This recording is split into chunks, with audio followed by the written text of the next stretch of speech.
আসসালামু আলাইকুম। দুটি খবরের শিরোনাম সামনে এসছে। খুবই ইন্টারেস্টিং খবর দুটি। একটি হচ্ছে এস আলমের পাচার করা টাকার অর্ধেকই নিয়েছেন রেহেনা জয়। আরেকটি খবর হচ্ছে যে নতুন প্রকল্প মানেই হাসিনা পরিবারের বড় অঙ্কের কমিশন। এই তথ্যগুলো জানিয়েছে সালমান এফ রহমান।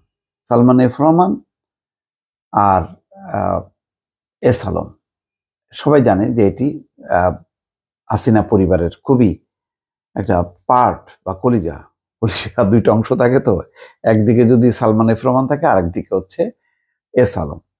আরো আছে বিভিন্ন শরীরের অঙ্গ প্রত্যঙ্গে আরো বিভিন্ন জন আছে। তো সেগুলির কাহিনী আস্তে আস্তে নিশ্চয়ই সামনে আসবে। তো এখন রিমান্ডে কিছু মুখ খুলতেছে উনি, না করে কোনো উপায় নেই। রিমান্ড মানেই হচ্ছে তথ্য বের করা। তো জানি না কোন কায়দায়, মানে কোন থেরাপির মাধ্যমে এই তথ্যগুলো আদায় করা হচ্ছে। তো এখানে যে গণমাধ্যমে যে খবরগুলো এসছে তাতে বলা হচ্ছে যে নতুন নতুন প্রকল্প বের করার তাগাদা দিতেন শেখ হাসিনার পরিবারের সদস্যরা। নতুন প্রকল্প মানেই বড় অঙ্কের কমিশন, এর সবকিছুই জানতেন শেখ হাসিনা, তবে তিনি কখনোই তাতে না করেননি। তার মানে ওই যে বঙ্গবন্ধু স্যাটেলাইট থেকে শুরু করে এই রূপপুর পারমাণবিক কেন্দ্র, যত বড় মানে রাষ্ট্রের আরো তো জানেন নিশ্চয়ই, পদ্মা সেতু, এক্সপ্রেসওয়ে, মেট্রো রেল, বোঝা যায় যে মানে এগুলোকে শেখ হাসিনা বলছেন যে একেবারে দিলাম ভরায়, একেবারে উন্নয়নের মানে স্বর্গে উঠাই দিলাম বাংলাদেশকে। কিন্তু তার আড়ালে এই যে লুটপাট, এটা তিনি ঢাকা দিতেন খুব কৌশলে। উন্নয়নটাকে এমনভাবে সামনে আনতেন যাতে পেছনে যে এর কমিশন বাণিজ্য হতো এটা সামনে আনতেন না। আর এই কমিশন বাণিজ্য এই ধরনের প্রকল্পে কারা করতো, এগুলো নিয়ে অনেক কথাবার্তা হয়েছে, কখনো কিন্তু তদন্ত হয়নি।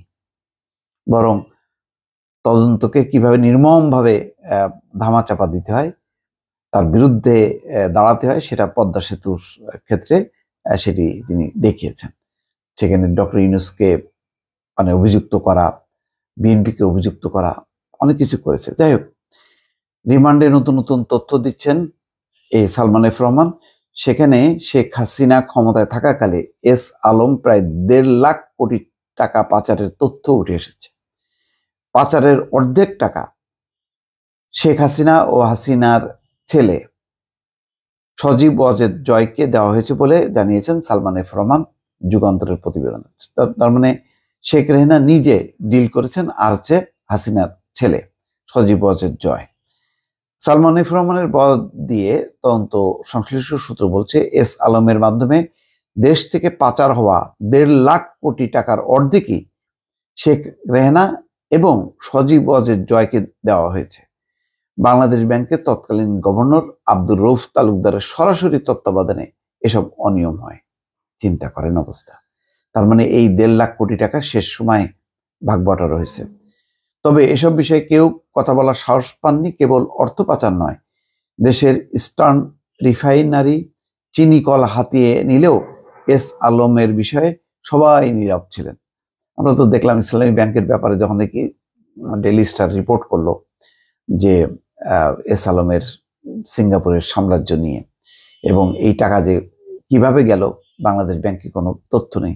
তার মানে হচ্ছে এস আলম যে সিঙ্গাপুরে বিনিয়োগ করলো এত 100 কোটি টাকা দিয়ে, সেই টাকা কিভাবে নিল এটা নিয়ে কোনো তদন্ত কিচ্ছু করলো না।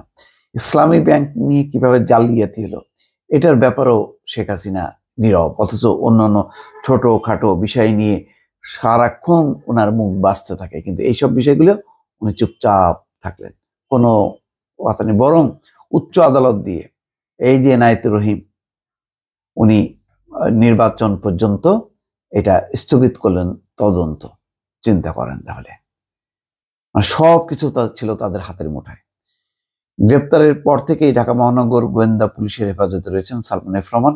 শেখ পরিবারের অতি লোভের কারণেই দেশের অর্থনৈতিক অবস্থা এতটা শোচনীয় হয়েছে বলে তিনি জানাচ্ছেন।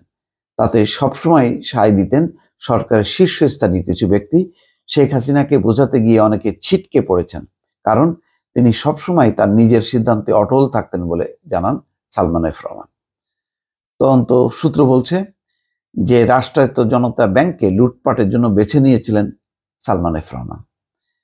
তাই নিজের পছন্দের মতো চেয়ারম্যান এবং এমডি নিয়োগ দিতেন। পছন্দ না হলে নিয়োগপ্রাপ্ত ব্যক্তিকে ব্যাংকে যোগদান করাতে দিতেন না। কেউ যোগদান করে ফেললেও অনিয়ম দুর্নীতির অভিযোগ দিয়ে পদত্যাগে বাধ্য হতেন। এছাড়া তদন্ত সংশ্লিষ্টরা তাকে বন্ড ছেড়ে প্রায় 7,000 কোটি টাকা তুলে নেওয়ার বিষয়ে প্রশ্ন করেছেন। তিনি বারবার অসুস্থতার কথা বলে এড়িয়ে গেছেন বলে তদন্ত সংশ্লিষ্টরা জানাচ্ছেন। এছাড়া তাদের কাছে তথ্য রয়েছে সুকুক বন্ডের মাধ্যমে সালমান এফ রহমান তুলে নিয়েছেন 2,250 কোটি টাকা। দেখেন, এই সমস্ত বন্ড ছাড়া হয়েছে, তার মানে হচ্ছে আনো এবং সেগুলোকে ক্যাপচার করছে সালমান এফ রহমান। কারণ বাংলাদেশ ব্যাংক হচ্ছে তার নিয়ন্ত্রণে, আর অন্যান্য ব্যাংক তো কিছুই না তার কাছে। এই বন্ড কেনার জন্য ব্যাংকগুলোকে বাধ্য করেছেন তিনি। প্রথম দিকে ব্যাংকগুলো বিনিয়োগে রাজি না হওয়ায় পরবর্তীতে বাংলাদেশ ব্যাংক থেকে সার্কুলার জারি করানো হয় যাতে ব্যাংকগুলো বন্ডে বিনিয়োগে বাধ্য হয়। তবে সালমান এফ রহমান বারবার নিজের অসুস্থতার দোহাই দিয়ে প্রশ্ন এড়িয়ে গেছেন।